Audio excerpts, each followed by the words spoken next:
Sementara itu, saudara, ratusan siswa Sekolah Dasar Islam Terpadu Iskandar Muda Aceh Utara peringati Hari Anak Nasional Selasa pagi. Pada peringatan tersebut, Persatuan Dokter Gigi Indonesia Aceh Utara Lok Sumawe memberikan penyuluhan kesehatan untuk tumbuh kembang anak.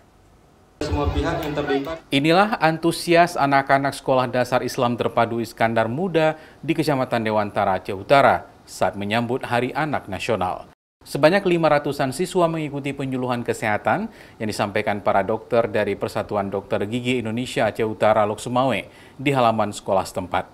Kegiatan ini diselenggarakan secara gratis oleh para dokter gigi.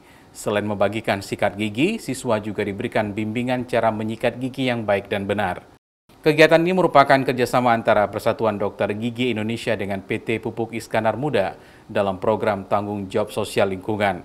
Dikarenakan sekolah tersebut merupakan yayasan pendidikan swasta yang berada di lingkungan perusahaan. Kita lakukan program ini untuk bisa sama-sama memastikan anak-anak kita, generasi muda kita yang akan datang, terjamin kesehatan giginya, karena kesehatan gigi juga berpengaruh pada kesehatan bidang yang lainnya nantinya.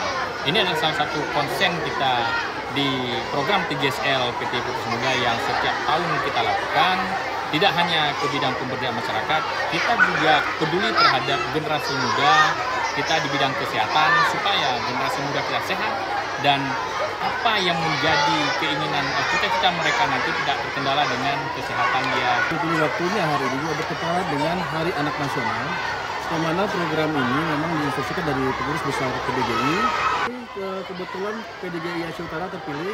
Hari ini terdapat ada sekitar 70-an dokter gigi yang ikut berpartisipasi, baik dari yang intensif, yang dokter gigi senior, dan dokter gigi yang ada di Aceh Utara.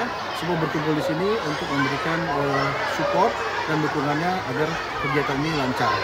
Tingginya antusias siswa menjadi kebanggaan tersendiri bagi para dokter gigi agar program ini terus dilakukan hingga tahun-tahun berikutnya guna dapat mengedukasi anak-anak tentang pentingnya menjaga kesehatan gigi dan mulut agar terhindar dari penyakit. Dan kedepannya pihak perusahaan pupuk tersebut juga akan terus meningkatkan kepeduliannya terhadap lingkungan sekitar, terutama pada program-program kesehatan lainnya. Zikri Maulana, Kompas TV, Aceh Utara.